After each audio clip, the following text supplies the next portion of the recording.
Hey there, friend. Have you ever walked into a room and forgotten why you went in there?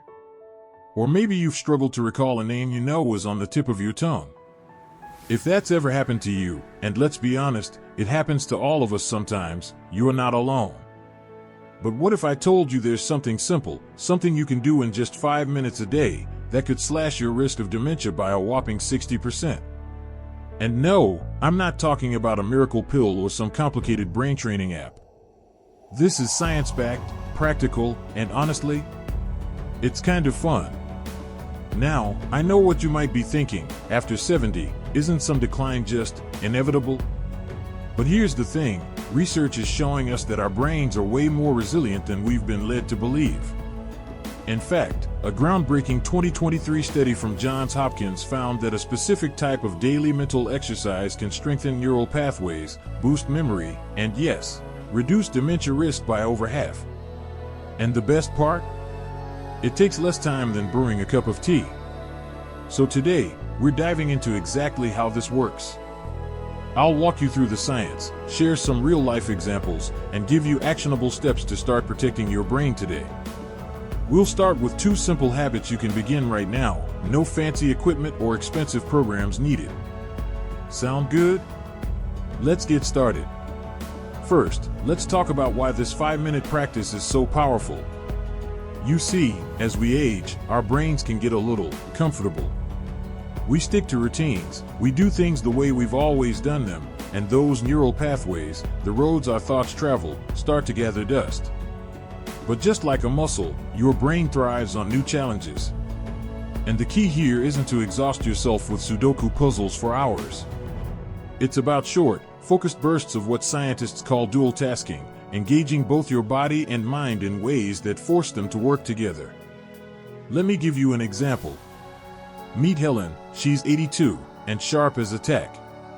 Every morning, while she's brewing her coffee, she does 2 things at once. She counts backward from 100 by 3s and gently marches in place. Sounds simple, right? But here's why it works. Coordinating physical movement with mental math lights up multiple areas of her brain at once. It's like a mini fireworks show in there, strengthening connections and building new ones. And the best part? She's done before her coffee's even finished brewing. Now, let's break this down into your first actionable step. I call it the 2-minute morning brain warm-up.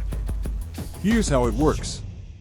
When you wake up, before you even get out of bed, sit up tall, take 3 deep breaths, and try this. Tap your right hand on your left knee, then your left hand on your right knee, alternating slowly. While you're doing that, name aloud every color you see in the room. Blue pillow, green lamp, red clock. Keep going for just 2 minutes. It might feel a little awkward at first, but that's the point. You're waking up your brain and body together, priming yourself for the day ahead. Now, your second habit is all about turning everyday moments into brain-boosting opportunities. Let's say you're folding laundry. Instead of zoning out, try this. As you fold each towel, name a city that starts with the letter A: Atlanta, Austin, Albuquerque. Keep going through the alphabet. If you get stuck, no worries, just move to the next letter. The goal isn't perfection, it's about creating those little sparks of challenge. Or here's another one I love. Recite a poem or song lyrics from your youth while balancing on one foot. Hold onto a chair if you need to. My grandma used to quote Robert Frost while she waited for the kettle to boil. 2 roads diverged in a yellow wood, and she could still beat me at Scrabble well into her 90s. The beauty of these habits is that they weave seamlessly into your day. You're not adding another task to your to-do list, you're transforming what you're already doing into a brain-building exercise. And with just these first 2 steps, you're already on your way to creating a powerful daily ritual. Now, you might be wondering, how do I keep this from getting boring? Or what if I'm not as quick as I used to be? That's completely normal. The magic is in the attempt, not the outcome. Even if you mix up words or lose your balance, you're still giving your brain exactly what it needs: novelty, challenge, and a little bit of playfulness.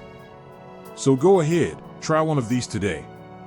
Maybe start with the morning brain warm-up, or turn your next phone call into a brain game by pacing the room while you talk.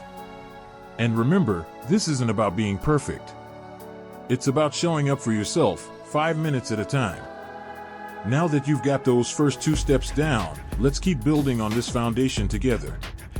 There's more to explore, including my favorite stealthy brain exercises you can do at the grocery store or even during commercials. But for now, pick one habit that resonates with you and give it a whirl. Your future self will thank you. Stick with me, and by the end of the series, you'll have a full toolkit to keep your mind sharp, engaged, and thriving, no matter what age you are. You know, one of the things I love about these brain-boosting habits is how they turn the ordinary into something extraordinary. Take walking, for example. Most of us do it every day, to the mailbox, around the block, or even just pacing the house while we're on the phone. But what if I told you that with a tiny tweak, your daily stroll could become a supercharged brain workout? And no, I don't mean walking faster or farther. This is about engaging your senses in a whole new way. Let's call this third habit the sensory walk. Here's how it works. Next time you're out walking, even if it's just to the kitchen and back, I want you to focus on 3 specific details around you. Maybe it's the texture of the bark on that oak tree you pass every morning, the smell of rain on the pavement, or the way the light hits your favorite picture frame. Name these details silently or aloud: rough bark, earthy scent, golden light. By doing this, you're not just moving your body, you're creating a vivid mental map of your environment. Why does this matter? Research shows that combining movement with sensory awareness activates the hippocampus, the brain's memory center, and the prefrontal cortex, which handles complex thinking. It's like giving your brain a gentle nudge. Hey, pay attention. This moment matters. And here's a fun tip. Try taking a different route once a week, even if it's just looping around the other side of your garden. Novelty is like fertilizer for your neurons. Now, let's talk about habit number 4, and this one's perfect for those days when you're feeling a little nostalgic. I call it story time for your brain. Here's the idea. Once a day, take 5 minutes to recount a vivid memory out loud, as if you're telling it to a friend. Maybe it's the story of how you met your spouse, that cross-country road trip in your 20s, or even the time you baked a pie that somehow turned blue. The key is to include as many details as possible: sights, sounds, even how the air felt that day. My neighbor Frank does this while he tends to his roses. Last week, he told me about the first car he ever bought, a 1957 Chevy he restored himself. As he described the smell of the leather seats and the sound of the engine roaring to life, I could practically see the spark in his eyes. And guess what? Studies show that regularly recalling and articulating detailed memories strengthens the neural networks responsible for long-term recall. It's like dusting off old photo albums and discovering they're still in perfect condition. Now, I know some of you might be thinking, what if I can't remember all the details? That's okay. The act of trying is what matters. If you draw a blank on the name of that little diner you loved in your 30s, make up a funny placeholder, that place with the wobbly stools and pie that could cure a rainy day. Your brain doesn't care if it's 100% accurate, it just loves the exercise. Let's put this into practice. Next time you're waiting for a pot to boil or sitting with your morning coffee, pick a memory, any memory, and give it the storytime treatment. Speak it aloud, even if it's just to your cat or your favorite houseplant. Notice how your mind starts making connections you hadn't thought of in years.